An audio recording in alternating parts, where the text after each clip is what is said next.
This season on Navigating Abroad, we're back at the World AI Festival in Cannes, talking to some of the brightest leaders in artificial intelligence. We'll be delving into the important questions around the impact of AI on our world, what the ethical implications are, and how we can ensure these technologies are used for good. In this episode, I'm joined by world-renowned musician and technology thought leader LJ Rich as she takes us on a wild ride through the latest in international technology. From using sound to measure plant growth in outer space to rapping with an AI headset, LJ brings a unique spark to every project she tackles. With a deep knowledge of technology trends and a passion for using music to unlock creativity, LJ is a true innovator. LJ, thank you so much for joining us here at the World AI Cannes Festival. It was such a pleasure to interview you on the AI for Good panel today. Can you share a little bit with our audience about your area of expertise and what you like to talk about? Well, hi Lisa, it's really nice to be sitting here amid all of this beautiful scenery. Oh, yes. It's lovely, and to be able to talk about AI and technology and creativity with this as a backdrop is quite a privilege, I think. So I talk about technology and creativity, how they work together, and how we can infer the future of humanity, I guess, from looking at those points. And from that perspective, if I'm not mistaken, you don't come from a highly technical background. You're really coming from more of a musical and creative background. Can you talk about how you got involved in starting to influence the direction the AI has been going? Because I've always been concerned that we'll lose some of our humanity through the process. And I'm so thrilled to hear voices like yours at the table, making sure that we don't make those kinds of mistakes. I think that AI is really at its best when it's got input from cross-sector, cross-industry people. And although I have a degree in music, I've always been fascinated by music and technology, mainly because for someone who has a compulsion to create, we see technology as a tool that can amplify our own desire to compose. And so I started to get involved with the AI for Good Summit, which is the United Nations ITU Summit, and I met some incredibly talented and interesting people from the world of AI and started to include that in the installations that I build. And I think the rest is just the usual. People have been interested in what I do, and then I've met them, and then they're interested in what I do. And then I now travel the world giving talks to people, what kind of performances, because I play the piano and I sing and I talk about the evolution of music alongside technology and where we can see the future going and how difficult problems can be solved if you approach them from a different way. So you have traveled the world and spoken to major corporations' audiences around creativity and infusing more of that into their work. Can you share some accomplishments that you've seen out of inspiring those in those roles to look at it from a different perspective? I can give you a great example, actually. One of the things that I'm proud of being involved with is the NASA Datanaut community, which looks to tell stories through data science and make interesting thoughts real, almost. And one of the ideas I came up with was sonifying salad leaves on the International Space Station. So what you could do is, with growing something, you can measure different levels of different things. So soil, for example, soil acidity, so pH levels, how much humidity is in the air, for example, things like that. But what you could then do is assign a note or an instrument to each of those data points. And so as they change, you can hear a variation in the notes. So the concept would be that by listening to a chord, you're taking in more than one data point at a time, but you're very quickly able to ascertain whether that plant needs more water or whether it needs to have the acidity changed. So it's using sound in a creative way. Or, for example, in documentaries, perhaps there's one bit that you would be more interested in. Perhaps you can find a way to say, right, actually, I'm more interested in a music artist talking about the story behind the song. But somebody else might want to talk about the production that went into the song. So wouldn't it be useful if you could find an hour-long documentary and cut it down into just 20 minutes of the stuff that you're interested in? And that's something that BBC R&D are looking into as well, which is fascinating. I love that concept of making it multi-sensory and also coming to people where they're at so that they can have more tangible experiences. So making the invisible visible, or making it audio in addition to kinesthetic. I think we're going to get a lot more engagement with AI when we democratize the experience of it. And I think you found a really unique way to make it really relatable to many folks who might opt out at first thinking maybe this isn't for me. So I think we haven't made it more than 10 minutes at this conference without talking about ChatGPT. So I would love to get your perspective on what's happening with the trends there and what you anticipate seeing going forward. I think what's really interesting is somehow something happened that has brought ChatGPT to the surface of what's been going on for a very long time, which is chatbots and sort of getting a response when you put in a prompt. And as this kind of thing floats to the surface, people are beginning to wonder, what is the impact it's going to have on my life? A bit like if you give a tablet to an older person who isn't interested in technology. If you were to say to that person, here is a tablet, they are going to think, okay, big deal. Whereas if you say, with this, you can use the camera to take pictures of recipes in your favorite magazines so that you can see all of your recipes really easily without having to remember which recipe is in which magazine. That's a use case that's suddenly of interest. Yes. And so it's finding the benefit for the feature that we're talking about. And I think one of the issues that we see with technology and perhaps even with AI is there's a lot of talking about what it does in a utilitarian way, but what can it do for humanity? What can it do for you and me and everybody? And when you have these real life scenarios of actually, I can say to ChatGPT or any other chatbot that sort of does this sort of thing, please write me a covering letter to apply for a job. I can do these things and it's this kind of job. And then you get a letter saying, dear so-and-so, I've seen your application on X, I really want a job. And you can create something that's socially perhaps more acceptable than you just typing, hi, I want a job, thanks, yours sincerely. Now, Yes. where it gets really weird is that will come to a point where another AI will be receiving all of these covering letters. And it will condense that back down to, dear person, this person wants a job, their CV is here. So we're kind of in this very strange scenario where synthetic data may well become just a go-between between your AI and my AI. And that's where I think the future is going. And being early in this field, I've always seen it as an asset of co-creation with humans and machines. So I thought it was really interesting today, getting prepared to go interview multiple people, to see the relevance for me as an engineer, as an entrepreneur. It helped me write my intros for the keynote speakers because one of them had a single line on their LinkedIn profile. It's like, I build cool stuff. Okay. Thank you, that's helpful, but maybe not complete for a proper introduction. So it's really interesting to see how you can get stronger in places that might be deficits. I don't consider myself an amazing introduction writer for people I've never met, right? But we can use these to augment our skills and amplify and have a better outcome because now the crowd is more in tune with what the speaker will be talking about and they get a proper introduction and we all succeed. But I think Do you know the worst introduction I had? Please. Somebody just went, sorry. They need a chat bot. That was very funny. Yes. So the other thing that I think is really interesting is with the democratization of this tool and the awareness that's happening, it's such a rapid pace. I feel like people from different industries are more aware of AI than ever before. Can you give us some examples of ways that AI is disrupting maybe industries that have been a bit stagnant, like education?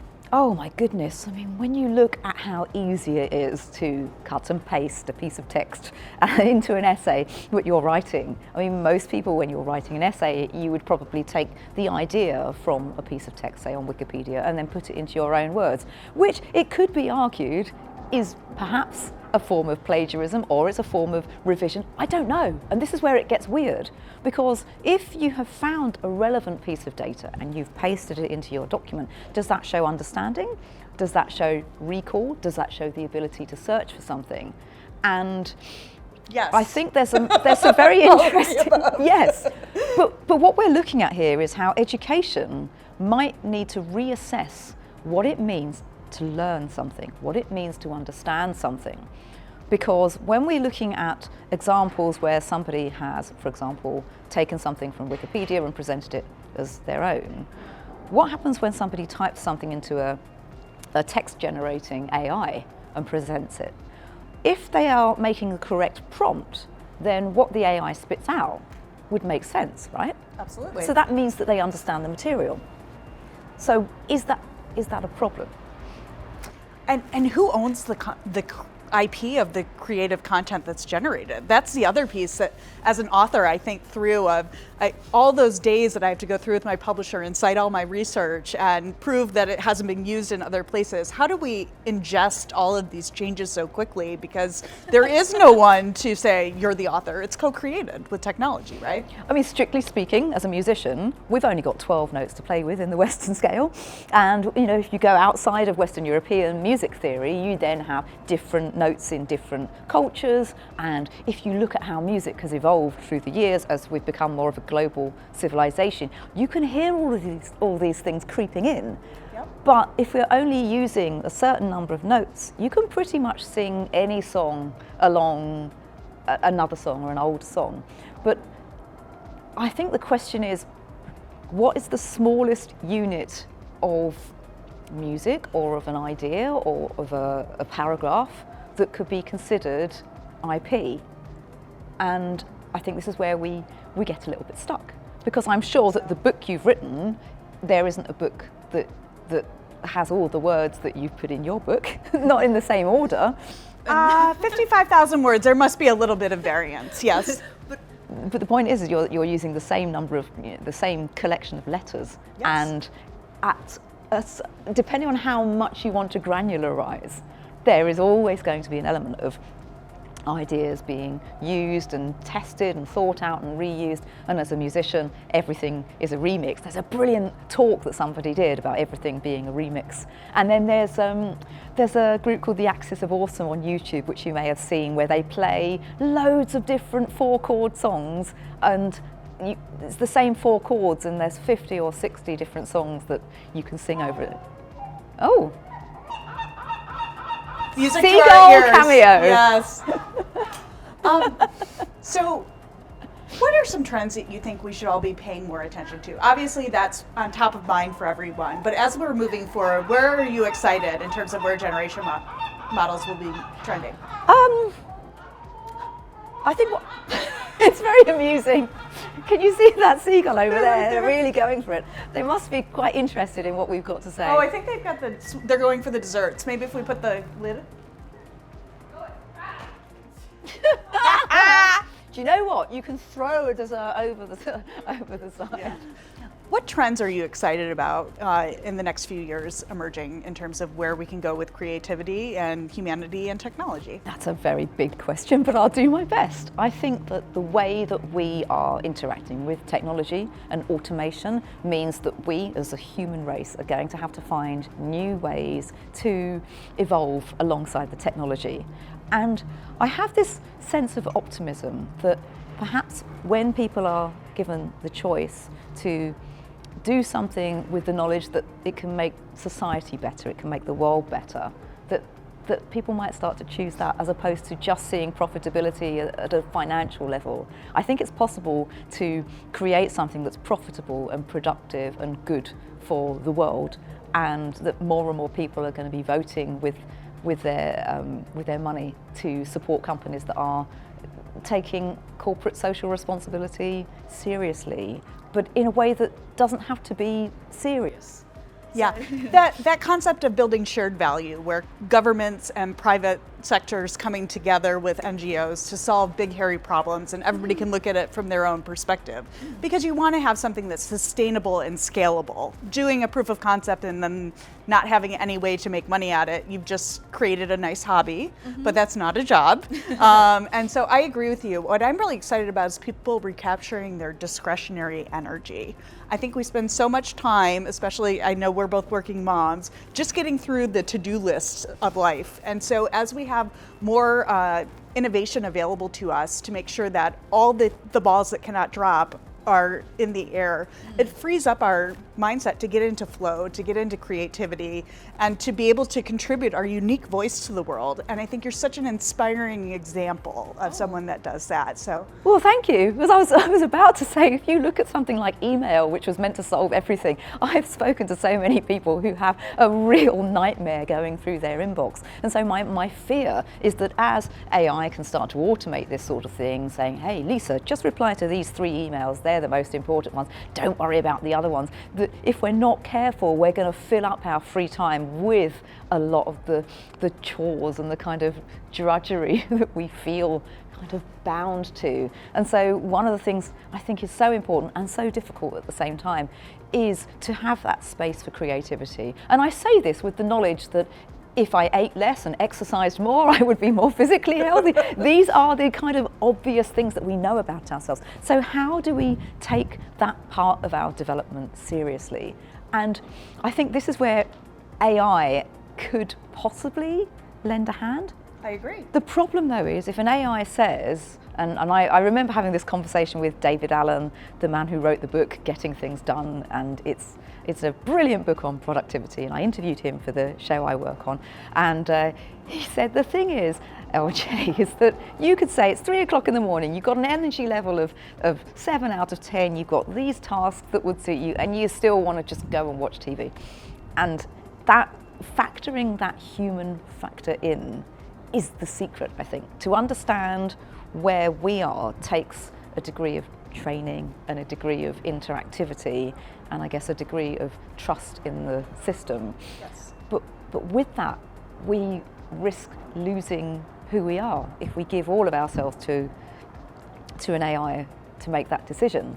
So it's finding that balance. Yeah. But without that education, without learning about how AI is working, without having that interest, you end up stuck in a situation where you don't have that agency.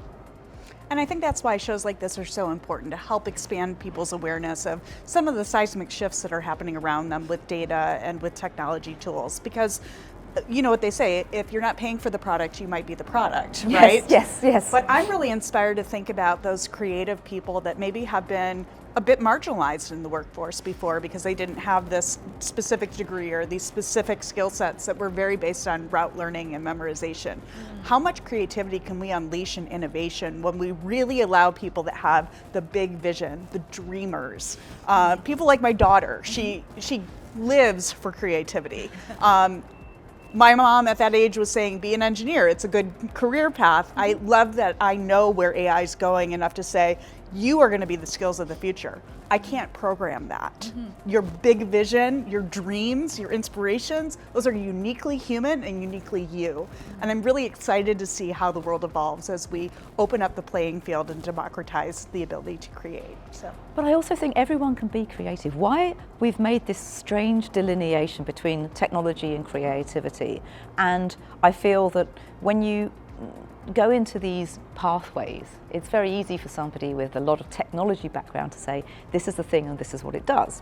And it's very easy for somebody from only a creative background to say, I like the way that this feels. Yes. And they're they don't have to be diametrically opposed, but what it does take is a degree of belief that you can learn these things. Everything is a learnable skill, and that even includes stuff like how does an AI work, what does it do, you know, coding.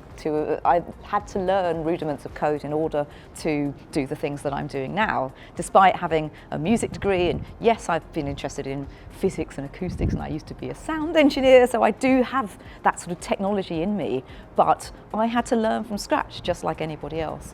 And somehow, somewhere, I wish that people had more faith in their ability to learn something, because the only difference is how long it takes somebody to learn. Yeah, I think that there is going to be such an interesting evolution with this growth mindset, because we'll all be forced to be lifelong learners as the jobs of the future will evolve at a faster click rate, I think, and we'll all have to be embracing those things. But I think one thing will remain universally true, which is success is a team sport. And having people with different perspectives and different backgrounds that complement each other versus compete with each other is going to be the key to developing the things that the world we all want to live in. Yeah, I mean, this is why I think with AI music in particular, we're missing out on the way that you can train these things. Like the data sets currently for AI music are extensive, but only in a sort of small sliver. The problem is that there's so much music in the world, but it would take a musician to say, right, this is a specific harmonic progression that is prevalent in this part of the world, but here are some rhythms that you would see in this part of the world, and in order to create something that has more global appeal, you need to incorporate this huge musical diaspora instead of just things in 4/4 time, things in E major, or things that are, you know, specific to the top 100 Billboard songs, for example. But thinking like that makes for a more flexible approach to the data going in, but it feels to somebody who is an engineer somewhat kind of ethereal almost. It's hard to say, Squishy. you know. Yeah, if I could listen to a piece of music and I could tell you exactly how the next few notes would go. I could predict it with almost perfect accuracy, but that's because I've played the piano since I was tiny. I have a deep understanding of orchestration, of harmony, of melody, and I couldn't necessarily tell you exactly why that next note would be a C, a D, and an E. A bit like an AI wouldn't necessarily be able to say, but I could, with an effort, try and guess at why I think it's a C. Is because, you know, particularly catchy songs have a jump in them, for example, and that's why I think it's going to do that. But and this is the bit that's almost the missing piece. Yes. Is how do we make sure that the AI is coming to a conclusion that makes sense for everyone, that is inclusive, that has got this sort of rigorous, diverse and well-tested response. Because the danger, of course, is not necessarily, I mean, everybody knows garbage in, garbage out if the data isn't right and it's not sanitized properly. So, yeah, everybody knows that bit, but the whole idea of what it means to be right at the end and why is a very strange area. And when it comes to art and creativity and Very solving those subjective. big problems, there's more than one way around the same thing.